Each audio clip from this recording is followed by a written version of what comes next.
Well, thanks, Whitney, so much for the nice introduction and for inviting me to be here today. It really is a huge honor.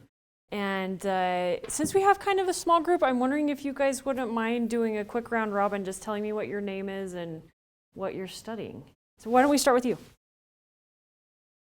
Thanks, Daniel. And thanks to our team who's here. I'm Michael. I want to be a ski bum. I'm Megan. I am a ski bum. This is terrific. Well, thanks for sharing a little bit more about your names and what you're studying. Good news, most of you, all of you, are going into fields that are really growing in the state, and we'll talk a little bit about some of the sectors that we focus on and where we see the state having some great opportunity. One more thing, raise your hand if you're from Utah, if you grew up here. Okay, and then assuming the rest of you have grown up outside of the state, so about half and half. It's pretty interesting. We'll talk about Utah's demographics a bit today, but we have had a lot of net immigration into the state, and it's one of the things that's fueling some of our growth. So, as Whitney mentioned, my name's Teresa. I run the Economic Development Corporation of Utah. And raise your hand if you know what economic development is. Cool, so this is fun. I get to talk to you a little bit about what economic development is. So as I look at economic development, it's creating an environment in a community that allows people to add value to goods and export them outside of their community. And so if you look at the original economic development, it was probably agriculture. Taking seeds, planting them, growing them, using them to sustain your own family or selling them. And as the years have progressed and as society has continued to move forward in technology, economic development in the state of Utah now means a lot of different things. It means small business support, helping entrepreneurs grow. It means bringing in tourists to have them spend money here. And as our tourism director famously says, spend money here and then educate their kids elsewhere. It means doing what we do within economic development, which is helping companies that are in multi-state decision-making processes for where they will create jobs and spend capital expenditure, understanding what the Utah value proposition is. It's taking Utah companies global. It's helping them learn how to export. It's helping Utah companies sell into big suppliers or become big suppliers by selling into big contractors. So there's a lot of different things that make up economic development, but at the end of the day, our version, or what we do within economic development, really relies on three things. It's researching Utah's unique competitive advantages. We'll talk a little bit about what those are. It's marketing those competitive advantages to business decision makers and to their advisors. And then it's managing corporate recruitment projects, again, of companies that are in a multi-state decision-making process. So I really do love my job because, as Whitney mentioned in my bio, I grew up here in the state of Utah. And when I was growing up, there was very much a perception here that if you wanted to have a great career, if you wanted to be challenged, if you wanted to have interesting work, if you wanted to do well financially, you needed to leave the state of Utah. That really the only sort of opportunities here were in construction or in real estate or in the extractive-based industries. And through the efforts of economic development organizations, through great entrepreneurs, through the intentionality of state leadership, that story has completely changed. And so all of you get to enter into a job market that is really, really promising because this economy has developed so strongly and is now the most diverse economy in the country, actually. So what is it, though, when we are talking to companies about potentially relocating in Utah, what is it that we sell them on? What is it that they're interested in knowing about Utah? And from my perspective, Utah's economic success story and the value proposition here really goes back to three things.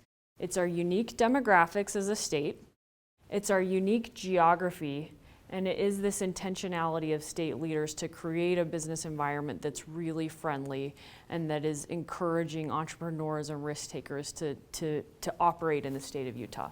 So let's pick those things apart a little bit, and then once we talk about kind of the Utah value proposition, how EDC Utah works, what the focus sectors are and things that you could be thinking about as you're planning for your career. Then we can talk a little bit about how I got here and maybe some lessons that I've learned throughout my career. So first, to the unique value proposition of Utah.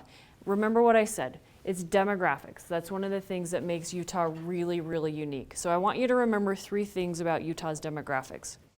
We are young, we're fast growing, and we're well educated. So let's talk first a little bit about the youthfulness of this population. Raise your hand if you are, well, no, I was going to ask a question about having everybody here raise their hand if they're over or under the age of 31, but looking around the room, I think we know that you guys are probably pretty representative of the state of Utah today. So the median age in the state of Utah is 30.6 or 31. This is 6 years younger than the national median. So in other words, we're 6 years younger as a state. We have a young population. And what does that translate into, or what does that mean for employers? One, it means that they're going to have a very healthy population. It means that we have a very high labor force participation rate. And it means that employers don't need to worry about an aging population or attrition through retirement, okay? The youthfulness of the population also makes us very healthy. So healthcare costs are lower here for employers, which is now the number 2 expense of any employer. So this youthfulness is a really big selling point and a reason why a lot of companies decide to move into the state of Utah, because this workforce is refreshing itself pretty consistently. The second part of that value proposition is the way that we are growing as a community. So Utah is pretty consistently number 1, number 2, number 3 for our percentage of growth. Now, granted, we're a population of 3.2 million, so we're not huge, but we're growing really, really quickly. And we're a net in-migration state. So Utah has a couple of unique demographic factors that lead to our growth. The first is that we have a higher birth rate. We have the second highest birth rate in the country. So we have larger families here in the state. That's, again, one of the reasons why we're younger. And we have, we're really one of the only states now that's at what's called the replacement rate. So 2.12 births per adult woman it puts you at the replacement rate. In other words, you're having children as quickly as people are passing away in society. And so that's a good thing for economic growth, because you continue, again, you're continuing to build your labor force that way. But one of the interesting things, and it's totally reflected again by those of you sitting in this audience, and with about half of you having grown up somewhere else, we're also attracting people into the state from out of the state. And we're doing that because of a great quality of life here and because of the strength of the economy. But about 40% of the state's growth over the last 4 years has come through net in-migration. So in other words, more people are coming into the state than leaving the state to pursue opportunities elsewhere. And again, if I'm a company, why do I care about this? Well, at this point in the business cycle and the expansion, companies really care about talent. So they want a site and they want to be located where they can access great quality talent today, but where if they need to relocate people in from other markets, they know that it's an attractive place for those people to move into.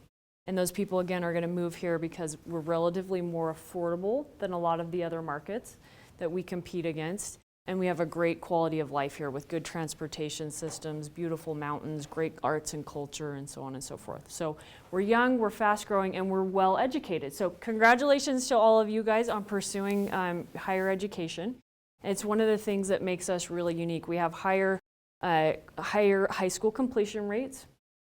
We have higher college completion rates. And our workforce is really well known for being also international and multilingual. So again, we have big families here. That's sort of a unique cultural phenomenon here in the state. But we also have a lot of people who either, again, a lot of our net immigration is from domestic net immigration, but we also have net immigration from international. And then we also have a lot of people who serve LDS missions. And so they become bilingual through their missionary service. And so this young, fast-growing, and highly educated populace is something that's really interesting and unique. So Okay, so who remembers what the next sort of important thing to remember about our economy is in our story? It was demographics and geography. So one of the things that makes Utah really, really unique is that we are the crossroads of the western United States. Does anyone remember Crossroads Mall? You're all probably too young to remember Crossroads Mall, but like growing up here, there was a thing. We were always the crossroads of the West. And I never really understood what that meant until I got into the business world. But Utah has got some, if you drew a map of the United States, or if we had a map of the United States up here, you would see that a bullseye of the western United States really is Salt Lake City. And not only is it a bullseye in terms of where it is geographically, but then also the transportation assets that move through the state. So you have I-15 going north-south, you have I-80 going east-west, you have the Transcontinental Railroad that was connected here 150 years ago on May 10th in 1869. You have telecommunication networks that run right through the state. And then you also have this amazing international airport in Salt Lake City that's undergoing a $3.6, approaching $4 billion reconstruction project that gets us into the 19 busiest airports in the country every single day. So we have this very unique geography that puts us also as, again, a relatively small state, really, really close to the biggest market in the country, the 5th largest economy in the world, which is California. So we're a day's drive away from California. We're very close. I think everybody here probably knows that the consumer market is really what drives most of the economy in our country and globally. And so having that close proximity to such a big market is a huge value add to us. Not only for moving goods into California that will be exported out of the state, but also because we have a lot of California companies that want to have expansion opportunities into a market like Utah, a lower cost, a different labor pool, et cetera. And it's so close to get back and forth. So that proximity is great also for technology and financial services types of roles because we're only an hour away by air, which is in most instances less time than those companies would spend in traffic getting from their site in California to whatever airport they're going to. So geography is really important, but it's not just where we are geographically in relation to the country, it's also the geography of the state. So if you look at Utah on a map of the country and you don't have familiarity with Utah, you might think, well, it's just a big square western flyover state and it's probably very, very rural. But then you get here and you realize, no, actually this is a very unique place because most of the population of the state, about 80%, resides along this 80-mile corridor of the Wasatch Front. And then of course you have a very fast-growing Washington County where St. George is. And that density, that urbanization that's going on here in the state, again, makes us very attractive because that labor pool, you can access most of the state's labor pool within a 40-minute drive if you're sited along the Wasatch Front.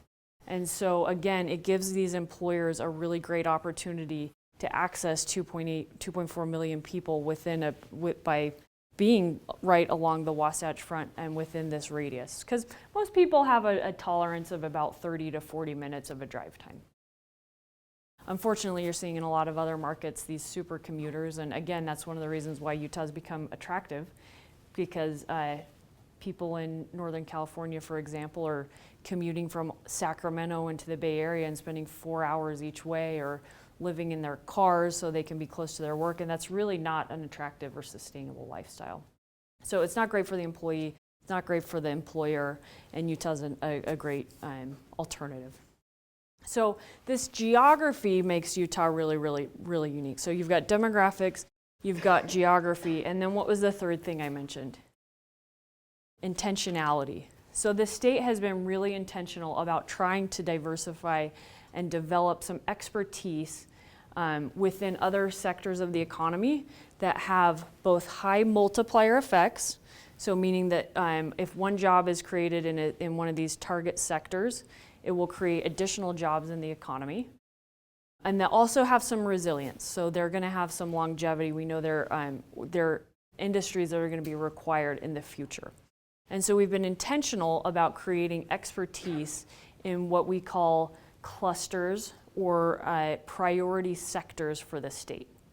And those priority sectors are aerospace and defense, life sciences, information technology, financial services, outdoor products, and energy. And so the state has taken those 6 priority sectors, and again, for the reasons I just mentioned, they have higher paying jobs than the average, and they create multiplier effects in the economy. And they've said, we're going to put public investment and public resources into supporting the economic assets that will support those types of industries. So that's investments in computer science education. It's investments in transportation assets around air assets, around airports that will help to support that.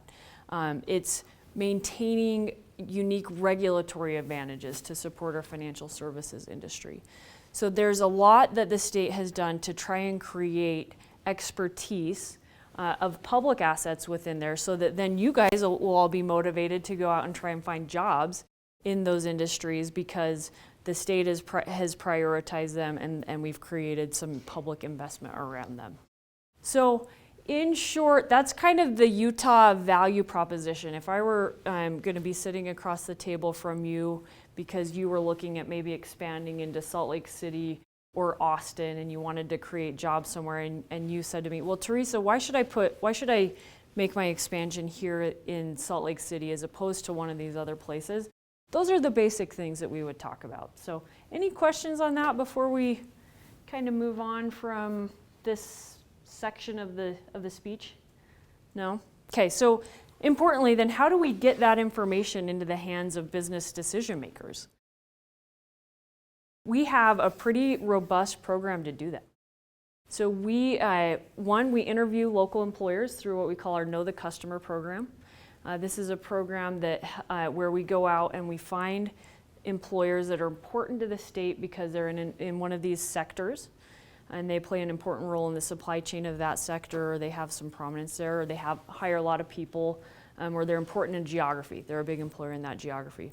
And we talk to them.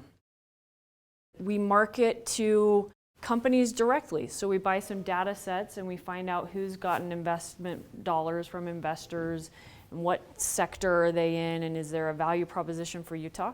And we'll go out and we'll hop on an airplane and we'll try and get a meeting directly with that company so that they know about Utah before they ever end up expanding. We do industry direct marketing. So we will exhibit at trade shows. You've got Mike and Megan in the back here who help us put together our trade show program. So we'll exhibit at National Business Aircraft Association, at a food processing show, at the Paris Air Show, you name it. If there's a sector that the state has prioritized and there's an industry trade show where a lot of those businesses are operating, we will create a Utah pavilion at that trade show and market and get the Utah brand and the Utah awareness out that way. And then finally, we market through a group called site selectors. So has anybody ever heard of a site selector before? Think of a site selector as a tax consultant, a logistics and supply chain consultant, a real estate consultant, and a labor analytics person all rolled up into one. And these people are really important in our line of work because I mentioned we'll go out and identify one company and we'll try and get a meeting with them. A site selector might help 10 companies in any given year. So a company like Coca-Cola might say, well, we're really good at making beverages that people love, but we're not necessarily great at understanding the best business climate in the country. And so they'll go hire a site selector, and that site selector will then interface with groups like us so that they can understand what we have to offer, and then they pass our message along to their clients. So we found that it would be like the equivalent of an influencer. So that's the scope of our marketing program. We've got about 17 people on the team. They're roughly half split between that research and marketing side of the house, so the folks that are putting together the business case for Utah and the people that are marketing that, and then what we call the business development team or the business development side of the house. And that's call it an account manager on behalf of the state. They're responsible for making the relevant connections to, within the Utah existing business community to these businesses that are expanding in from out of state, and helping to do matchmaking there with them and their communities. So that's kind of again, the message that we deliver and the way that we get that message out there into the business community. At any given time, our business development managers will be jointly, between the entire group, working on about 100 to 110 projects. And these projects, again, are companies that have said, tell me more about Utah. I want to hire 300 engineers over the course of the next 5 years because we're moving into this new business line, and we're going to build a new building to house all those people. Of that 110, believe it or not, and this again is a big surprise to people, about 40 of those projects will be manufacturing type projects. So 40 projects that are actually taking hard materials and value adding them and moving them in and out of this market. So that's a big surprise to people, mostly because I think now people think of us as really quite tech or financial services heavy, but we still have a very strong manufacturing base here in the state. Any guess on what the next biggest category would be? So if 40 of those projects out of the 110 are manufacturing, what's the next biggest? It's tech. So about 25 to 30 would be tech.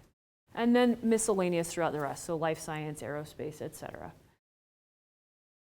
In any given year, we will work with about 35 to 40 companies that say, yes, I'm going to expand in the state of Utah. So that's our metric. And about 10,000 jobs that they commit to creating based on their expansion over the life cycle. So not in that year. Those 40 companies aren't going to create 10,000 jobs in that year, but over the 5 to 10 years that they've committed to being in the state, they will create that number of jobs. They'll spend about $1.5 billion in capital, so that means the buildings they construct and the equipment that they put into those buildings will be about $1.5 billion in capital, and they'll absorb a pretty significant amount of real estate, about 1 million square feet of real estate. So those are our key metrics. That's what we report on, and that's what we try to drive, since our mission is to act as a catalyst for quality jobs and capital investment. So, any questions about the operations of EDC Utah? Or I probably should have said too, how are we funded? What is our business model, since so many of you are in business? We're a private nonprofit, and we are funded through investors in EDC Utah. And those investors include private organizations that are part of the primary development community. So utilities, banks, commercial real estate organizations, service providers like lawyers and accountants and talent and staffing agencies, those who could help a company that's expanding in the state of Utah be successful here. Communities, so cities and counties throughout the state. And then we have a big partnership with the Governor's Office of Economic Development. So that's our business model. I always tell people our business model is partnership. And we really are a reflection of the community because the community invests in and funds EDC Utah. I'm trying to think if there's anything else on kind of the business operations of EDC Utah that might be relevant to this group, but I think we've probably touched on it. Oh, that's great. Yeah, so I'm going to tell you about a really exciting one, which was last week we had the announcement of Amazon Web Services. So Amazon Web Services, I'm sure many of you are familiar with their business, but they help companies move onto the cloud. And so big companies will store their data on Amazon Web Services, and they'll use their Amazon's computing processes to help service their customers in a global online world. And Amazon Web Services now builds their own servers and equipment for their own proprietary data centers. And there's one site in the United States today where those servers are made, and that's in Kentucky. I'm proud to say that now Amazon will have its second site globally right in Salt Lake City, Utah.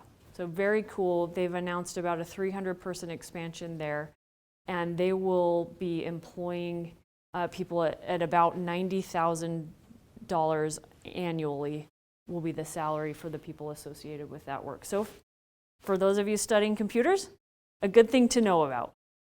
That was a really fun expansion for us. But we've talked a lot about the Wasatch Front. I want to tell you about a couple of our rural projects too, and how some of these Wasatch Front expansions can help rural Utah. So we worked with Facebook. It's now coming up on about 18 months ago that they announced a data center expansion in Eagle Mountain.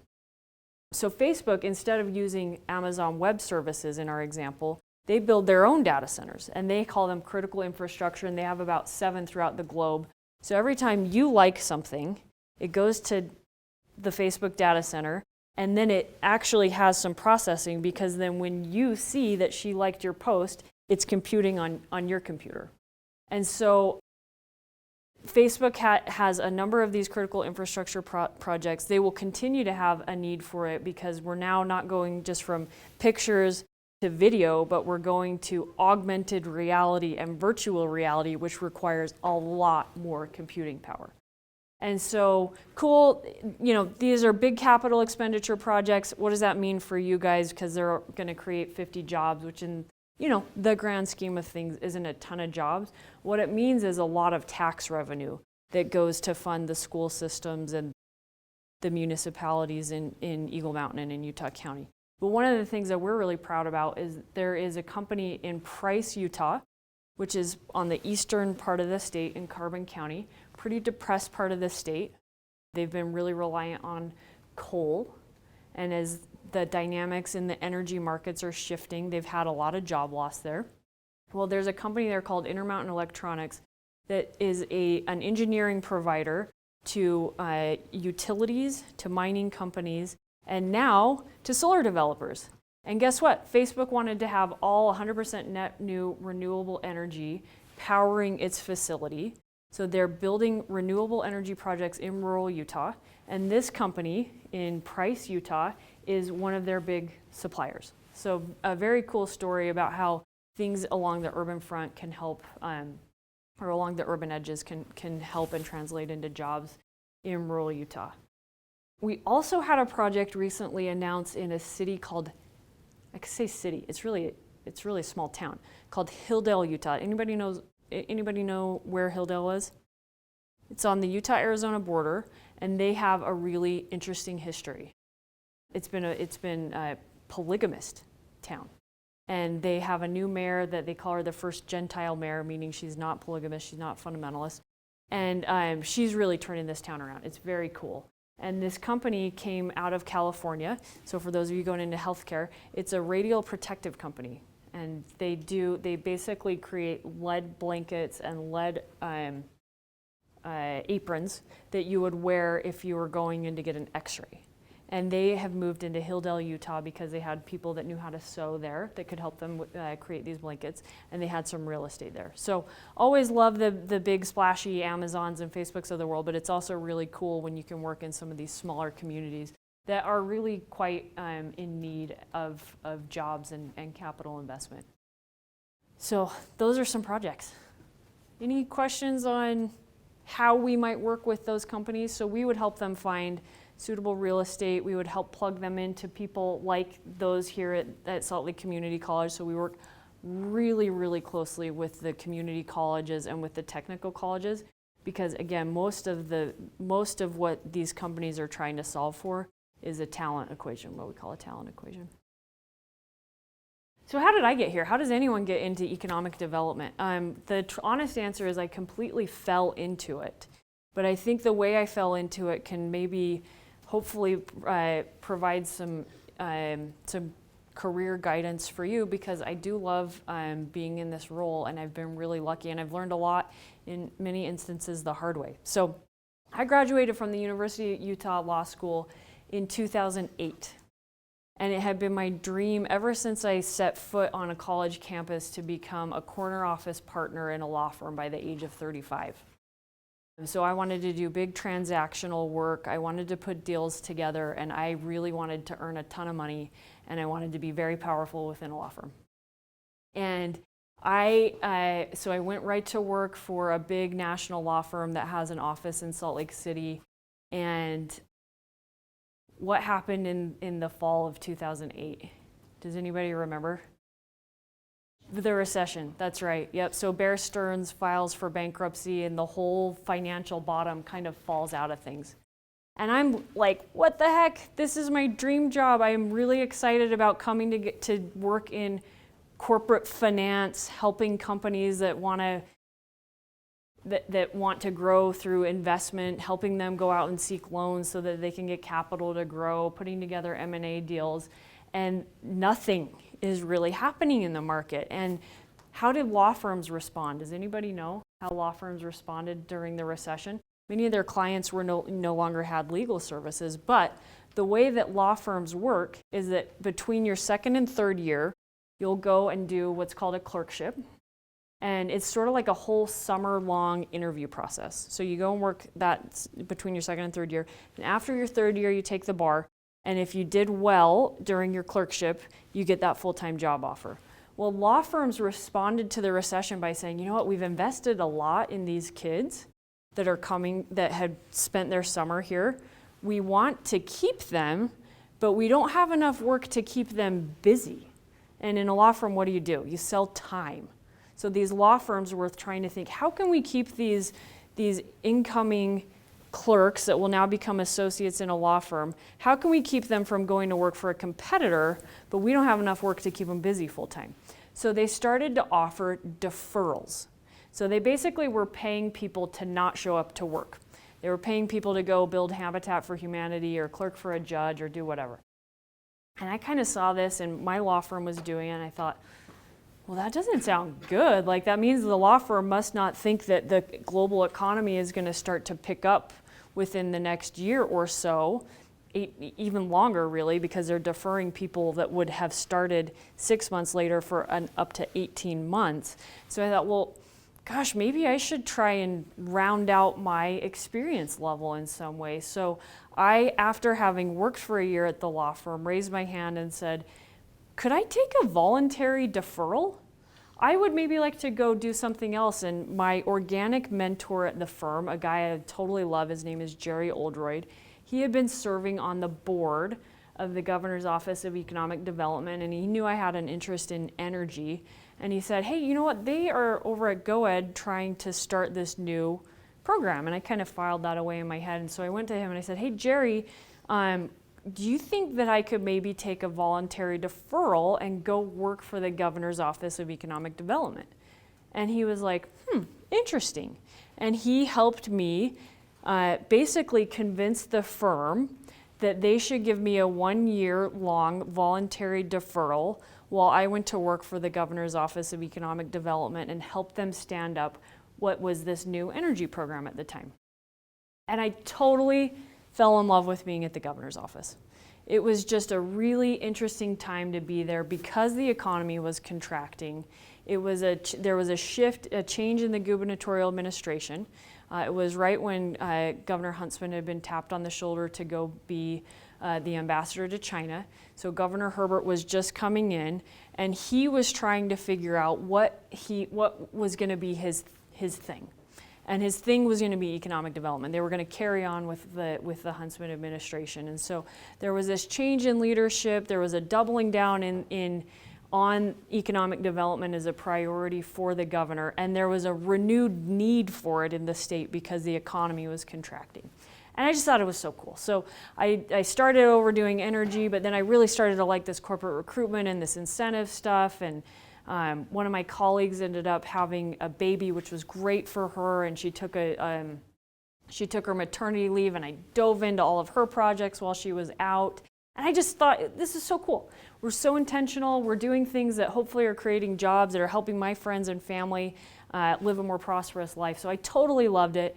But again, I had in my mind, I want to be a corner office partner at a law firm by the age of 35. And so I went back to work for the firm, but I always had this sort of yearning to be more involved into contributing to our community a little bit more. So my career progressed in the law, and I had some great opportunities. I got to go work for a venture-backed IT health IT company, and that company ended up having a great exit. It was sold, it had been venture backed, it was sold to a publicly traded company. And lo and behold, Spencer P. Eccles, who had been running the governor's office, was starting to transition out.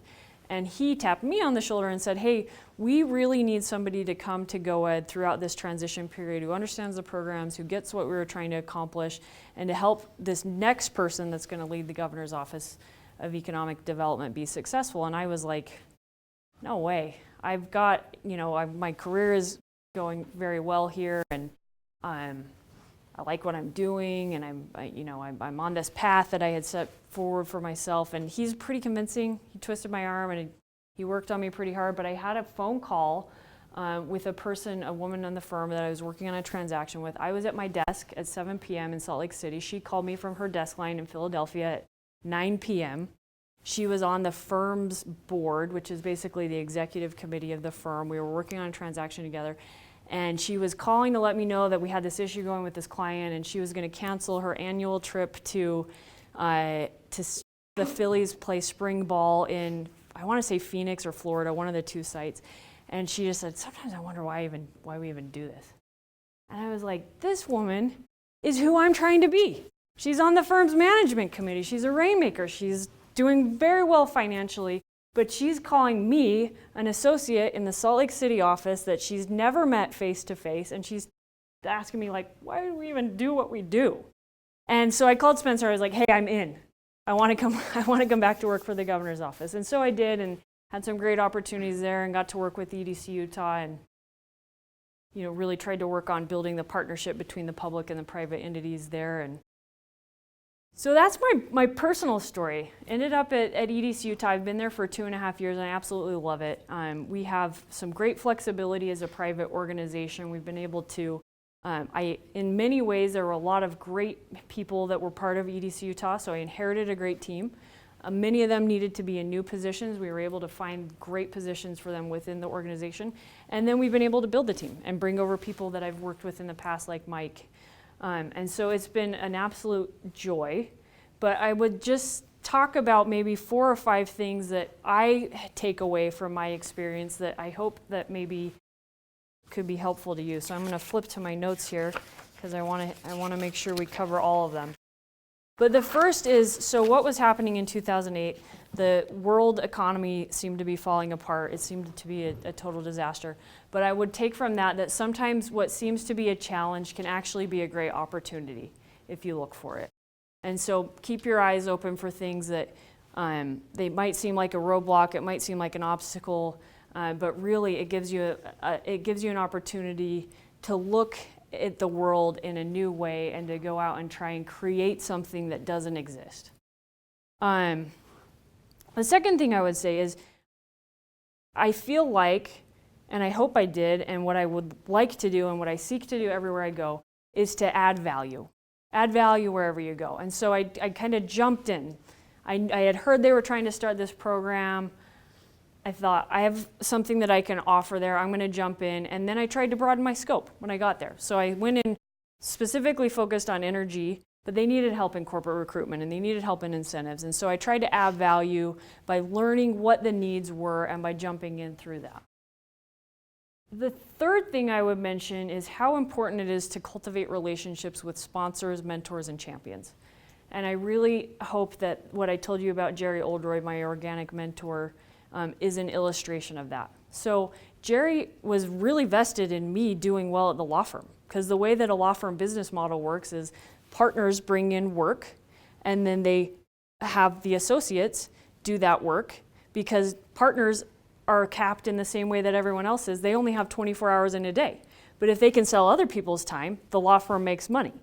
And so Jerry was invested in me in succeeding in the law firm, but he was more invested in me succeeding personally. And so he was willing to, I think, in many ways go maybe against his pecuniary interests by introducing me to the governor's office and helping me find a path there that might have gone against what might have helped his bottom line, but he cared enough about me as a person to help me find something that he thought would help round out my experience and that would help me find more fulfillment. So cultivate relationships with those sponsors and those champions. And especially early in your career, it's really helpful to find people that want you to succeed, that can identify your talents, that can help you develop your strengths. And that is a really, really critical lesson that I learned. The other thing I would mention is live within your means. So these deferrals, we weren't getting paid the same amount. In fact, I took a 50% pay cut to go work for the governor's office the first time around. And I was able to do so because I didn't go out on my big lawyer salary, and I didn't go out and buy a new car and buy a new house and eat up all of my financial wherewithal. I had the flexibility to be able to go do that. And so it's a good reminder to build up your savings. It's like sort of personal financial advice, but as you can, build up your savings and try and live within your means. And then finally, I still could be perhaps compensated better if I were in private legal practice, but I don't care. I found something to do that I really like, that's fulfilling and that has meaning to me. And so that would be the fifth thing that I would leave you with, is that financially it's absolutely important that you find work that you enjoy and that you're well compensated for, and or teammates that you enjoy working with. But the financial piece of it isn't everything. The most important piece really is finding something that you enjoy doing and people that you enjoy working with. So those are 5 things that I've learned. I hope that you learn them I kind of had to learn them through the School of Hard Knocks in some ways, but they're things that as I reflect on my career that I value, that I appreciate, and that I would share with you in conclusion. So thanks. Any questions? What are some reasons people do not want to move to Utah? That's a great question. So I mentioned we have 110 active projects. We close 40. Some of them just drop, so they end up not making the expansion. They were competing on a contract that would have necessitated a new line, and it didn't come here. But some of them we do lose to other markets. And there are a number of different reasons why a company might move somewhere else. Some of it has to do with available real estate. So Utah is a pretty conservative real estate environment, and we don't do a lot of speculative building. And so that's one of the reasons why we might lose a project. They might be concerned about the size of the market. Phoenix, for example, is about double the size of the Utah market. And they also have some great strengths in back office or in shared services. And so they want a bigger labor pool to draw from. In some instances, it's connectivity. So we lost a deal last year to Atlanta, which presumably there's not very much similar between Salt Lake City and Atlanta. Actually, there is quite a bit, because we have both have great technology talent and great headquarters talent. But they wanted to be even closer to Europe. So there's a host of reasons. We compete really well, though, when we can get people out here to Utah. Question some people have is, do we lose on incentives? So incentives are they're spoken about a lot in corporate recruitment or in economic development. I would say generally, if incentives is the number one driver, that is always a red flag to me. And our incentives program are about right down the middle. So we're not usually losing or winning deals based on incentive. They tend to be kind of the final thing that might help make a business case. So diversity is becoming a bigger issue. So companies want to have, especially companies coming out of bigger markets, they want their labor pool, wherever they expand into, to be similar to the labor pool they're leaving. So that's something that we're tracking a lot more closely and trying to get better about telling our story on. People are really surprised to know that 27% of Salt Lake County is actually ethnically diverse. And it's the younger population, so we're going to get more diverse over time. So we're telling that story in a much different way. What impact do you think the Olympics possibly coming to Utah would have? Oh, yeah, great question, Whitney. So let's turn back to 2002 when the Olympics were here most recently. And that is, in a lot of people's minds, was Utah's coming out party. It put us on the international scale. It was 4 months after the tragedy of 9/11. And there was a question of whether or not the games would even happen. And the fact that the state pulled off such an amazing Olympic Games really put us on the map. And then the residual effect of that for us has been not only brand value, but the investments in transportation. So it really helped upgrade our infrastructure. And I would hope that another Olympic bid, and we're looking at a 2030 game, and we're actually we're the USOC's choice for 2030, potentially 2026, but probably not. We would hope that it would have a similar effect in enhancing the brand value of the state and also helping to upgrade some of the infrastructure, both of the facilities, but really it's the mobility between the sites that helps create a lot of long-term brand value. And I have an Olympic aspirant here, so anything that I've missed, Megan? You nailed it. It's a great question. You're a student of the economy, and you know that most economics cycles do run in this 8 to 10 year period, and we're now in about the 11th year of an expansion, which might suggest that if it followed past cycles that we could be approaching a contraction here really soon. Although the indicators are pretty good. But yet we certainly do have a plan and around that, and it includes dialing up some of those outreach efforts. So Utah is a great place to be in a recession. Think about all of these tech companies that have had IPOs or have scrapped their IPOs recently. What's the common theme with most of them? None of them actually are profitable. Okay, so Uber's not profitable, WeWork's not profitable. They all have revenue, and they all have a lot of investment and a lot of confidence in the markets that they are going to eventually come up with a business model that makes money. But where they today don't, a place like Utah is really attractive because it gets your overhead down. So we will dial up our outreach efforts even more significantly than we have today, and we're built to do that. We're built to take that to scale so that we can be an attractive place for jobs when the bottom line begins to matter a lot more, which it will in a recession.